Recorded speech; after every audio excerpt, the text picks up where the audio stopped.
Spells have always been one of the worst parts of Dungeons & Dragons. And I know that is a pretty bold statement, but hear me out. For all of the cool things that magic can do, even at 9th level, it kind of just feels a little bit boring. If you've been hanging around the darker corners of the D&D multiverse, you've probably heard of Grim Hollow. It is a wonderfully edgy, Victorian horror-inspired setting that makes Barovia look like a sunny vacation spot. The coolest part of the books are the transformations and the curses. I'm going to do a separate video for each of the transformations because they each deserve an entire video. There's just so much to unpack there. But today I'm going to do a little dive into the meanest part of that book in my opinion, Shadowsteel Curses. Shadowsteel Curses aren't your grandmother's bestow curse spells, where you just have disadvantage on strength checks for a minute and then go get a sandwich. No, these are narrative-shattering, soul-crushing, I'm slowly turning into a monster level problems. They take everything you knew about D&D's magic system and they crank the dial up to 10. So I'm going to break down the mechanics, the flavor, and how to use these things without having your players stage a literal mutiny. So first up, just a brief summary, what exactly is Grim Hollow? To understand these curses, you have to understand the world of Etharis. Created by Ghostfire Gaming, this third-party content is quite amazing. And the world that they came up with, well, it's a setting where the gods are dead, the sun doesn't shine, your clerics are all crying, and hope is a rare commodity. There's an entire region run entirely by vampires. This setting is built on the foundations of dark fantasy and horror. In Etharis, there is a substance called Shadowsteel. This is a metal, kind of like a metallic magic alloy that consumes emotions like my wife's crazy grandmother. It channels these dark emotions, and the magic fueled by it grows stronger the more the victim suffers. It's designed for game masters who want their villains to leave a mark that lasts longer than a single combat encounter. It also gives players a really impactful way to become the supervillain of their own unmaking. So the mechanics of how curses actually work. They're a massive departure from standard 5e spell content. First of all, you can't just stumble into casting these. You need the Shadowsteel Adept feat, a spell slot, and a Shadowsteel focus. And when you cast a Shadowsteel curse, you risk transforming into a Shadowsteel ghoul. More on that in a later video. You have to be within 60 feet of your target for at least a full minute. The description says that you have to interact with them closely, which can provide some cool narrative RP. Basically, you have to stalk them. You have to watch them buy a potion or argue with a guard. Real creepy, like stalky vibes. And once you've done that close interaction, then you can target them from anywhere on the same plane of existence. Once the curse is cast, it doesn't just happen. First, it has a triggering event. The victim might not even know they're cursed until they do something mundane, like looking in a mirror or hearing somebody say their name. I did get a little bit ahead of myself. There is a save that they must complete first. If they fail, they take a wallop of damage and they know they were targeted by a curse. Otherwise, it's a secret. There are a bunch of ways the caster can lower or increase the DC of the save that the target must make. The trigger kicks off stage 1, and from there it is a slow descent. Every dawn, the victim makes an escalation check, which is a d20 roll against the DC that increases every single day. And if you fail, the curse then moves to stage 2, stage 3, and finally a culmination stage, which is the game over screen for your players, transforming them into a horrific monster with a stat block completely under the game master's control. Quite brutal, very tense, and it can turn every long rest into a high-stakes, rolling gambling session. Why would you ever want to do this, you might be wondering? Why would my character use this if it's considered evil and basically marks my soul? Well, because sometimes a villain deserves more than a quick death. From a player's perspective, Shadowsteel Curses are the ultimate tool for a long-term vendetta. However, they come with a heavy cost. Casting one gives you a level of exhaustion, and it locks away one of your hit dice for as long as the curse is active. It is great for a morally gray character or a warlock who finally had enough of the local corrupt baron. It kind of reminds me of if John Wick could be a spellcaster. Truly the perfect tool for a player who actually wants to be able to do something with an evil alignment. Just remember, every celestial and fiend within a mile of you casting this curse will know you did it. You're essentially ringing a dinner bell for them to come look for you. And a good game master will certainly use that to their advantage. But what if you're the unlucky participant on the receiving end of one of these curses? I have some bad news. Remove Curse is not going to be your get out of jail free card like it usually is. Curing a Shadowsteel Curse is a full-blown mini-quest. At stage 1, you need the spell and one rare ingredient. Remove Curse spell, that is. By stage 3, you're going to need 3 different casters casting Remove Curse at the same time, along with 3 specific bizarre ingredients. Something like a twice murdered raven, or a rose that grows in darkness but only faces west. As a player, this shifts the game from a dungeon crawl to desperately racing against time to find a clock that runs backwards before your fighter turns into a sightless agony. It can add a ticking clock to a campaign that forces players to make hard choices. And for game masters, listen closely. Do not just drop these on your player to be a jerk. I've been running a campaign in Grim Hollow for a couple of weeks now, and I still have barely scratched the surface. Even at level 11, this can really ruin a campaign if you don't use it well. These curses are intended to be narrative tools, or I'm just so tired of this campaign I want it to end already. Emphasize the cosmetic changes first, the gray hairs from the curse of the damned aging, or insects crawling in the ears of the curse of the foul blight. Use the mechanics to support the story, and consider using it on an NPC that your party cares about instead of your players directly. Also, use the spontaneous curse rule. A dying betrayal or a broken vow might trigger a curse without any of the feats or components. This is a great way to punish players for being particularly heartless to an NPC. But curses are not for novice players to handle. These curses may sound cool, but it can absolutely destroy a player character, and for novices, it might just not be as fun. With the what and the why out of the way, my favorite part of the video is finally here. I'm gonna rank these bad boys based on how much they'll make your players sweat. First up is the C tier. I consider these narrative nuisances. We start our descent into darkness with the Curse of Ravenous Hunger. This is a level 3 enchantment, and the target needs to make a Constitution saving throw or take 4d10 poison damage and spend a minute being poisoned. But the real fun starts with the triggering event. The next time they sit down for a nice meal, they bite their tongue.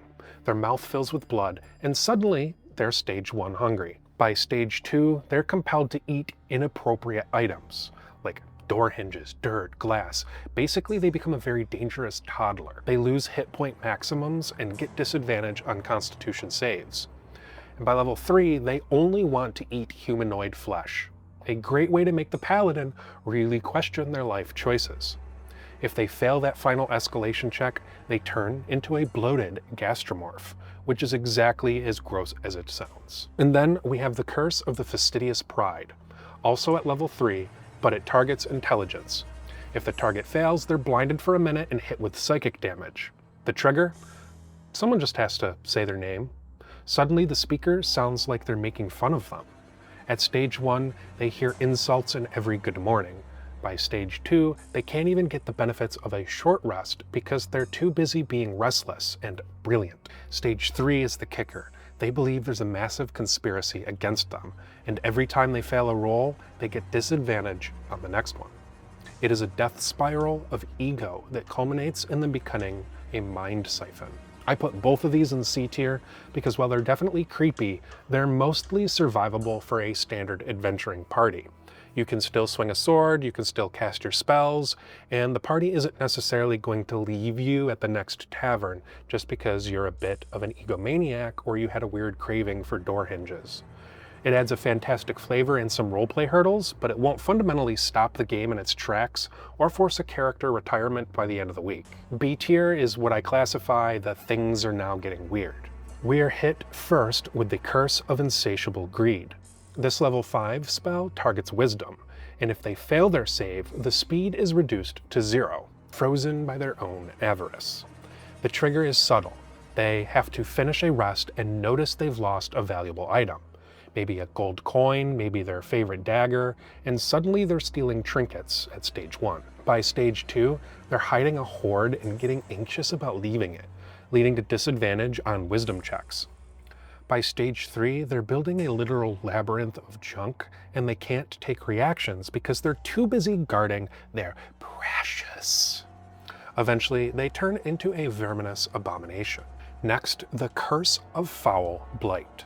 At level 4, this necromancy spell hits a charisma save. The trigger is nasty. They go to grab their ear and they find it infested with insects.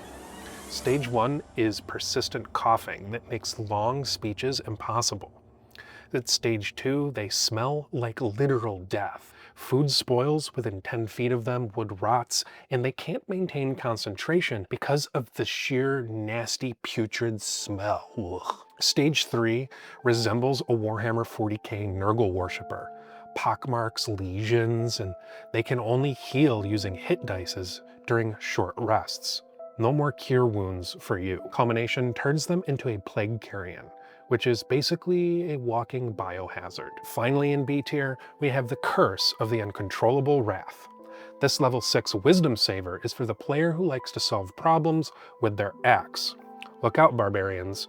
The trigger happens the next time they attack or cast a spell, so maybe not just barbarians, but wizards too. An old wound reopens, and the bloodlust takes over. Stage 1 is just general aggression, but stage 2 makes them intoxicated by solo battle. They start souring on their allies and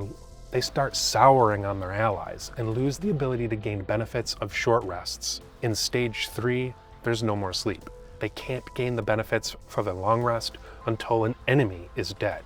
If they don't find a cure, they become an avatar of slaughter, which is a great way to turn your party's tank into the final boss of a session. The B tier curses are what I like to call adventures in babysitting rank. I chose these for the middle spot because this is where the curse stops being just your problem and starts being the party's problem. When a rogue refuses to leave a pile of junk or the barbarian starts eyeing the wizard like a snack, the team dynamic shifts from killing goblins to managing our cursed friend.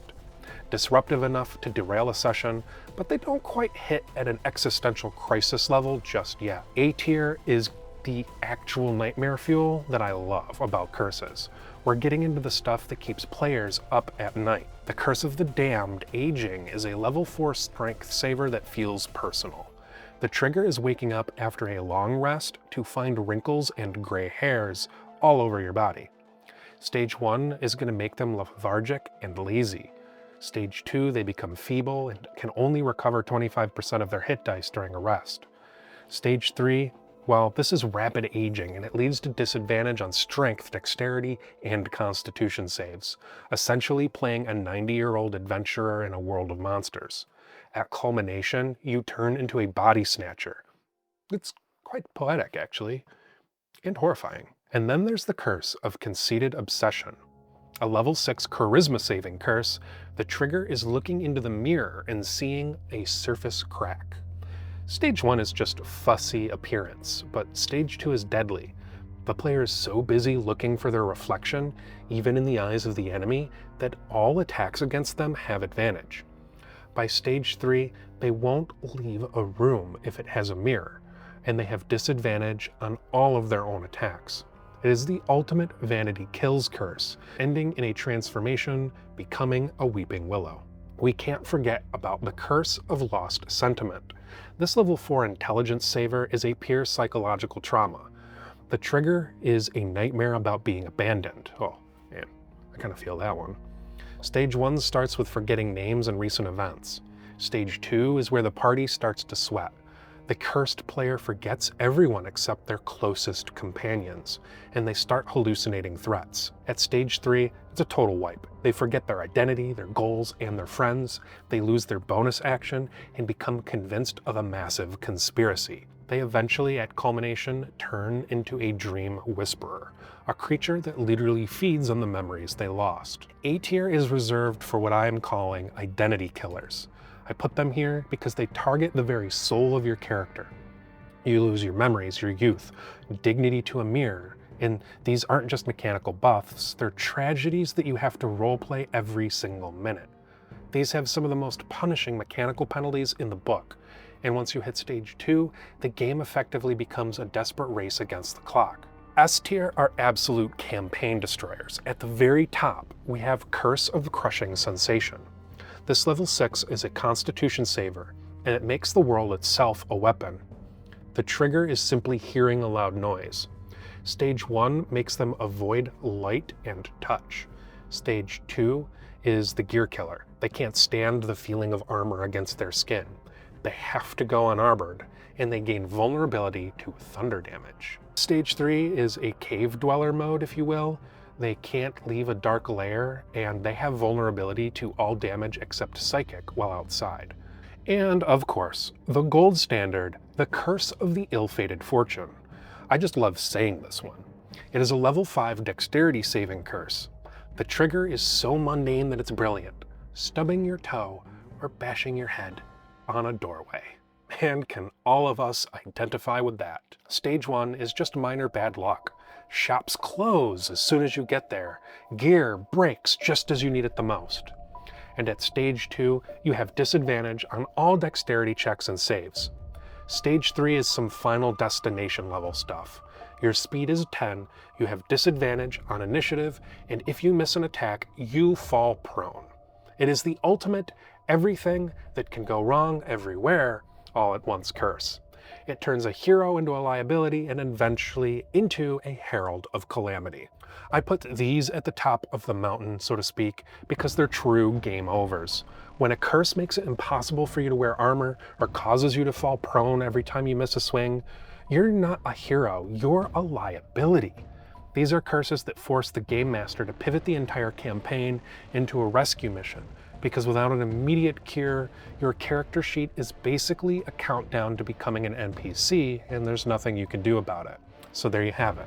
The Shadowsteel Curses of Grim Hallow and all their spiteful, character-ruining glory. These mechanics are ultimately a way to raise the stakes. They remind us that in a world like Grim Hallow, the most dangerous thing isn't the monsters waiting in the woods, it's a slow, creeping loss of who you are. And that's why we play these games, right? To see how our heroes hold onto their humanity when darkness starts to pull back. I want to hear from you guys in the comments. Which of these curses would absolutely wreck your current campaign? Or better yet, if you've already used one or you have your own idea of a curse that you'd like to create, drop it down in the comments below. I read every single comment from you guys, so it's really the highlight of my week, and I can't wait to hear what you have to say. If you found this deep dive helpful, do me a favor, hit that like button. It really helps the channel grow, and it keeps the algorithm from cursing our channel with ill-fated fortune. Make sure you're subscribed and have that notification bell turned on so that you don't miss our next deep dive into whatever I may do next. Until then, stay safe out there. Don't look into the mist or into any cracked mirrors. Keep rolling those dice, and may your quests be epic.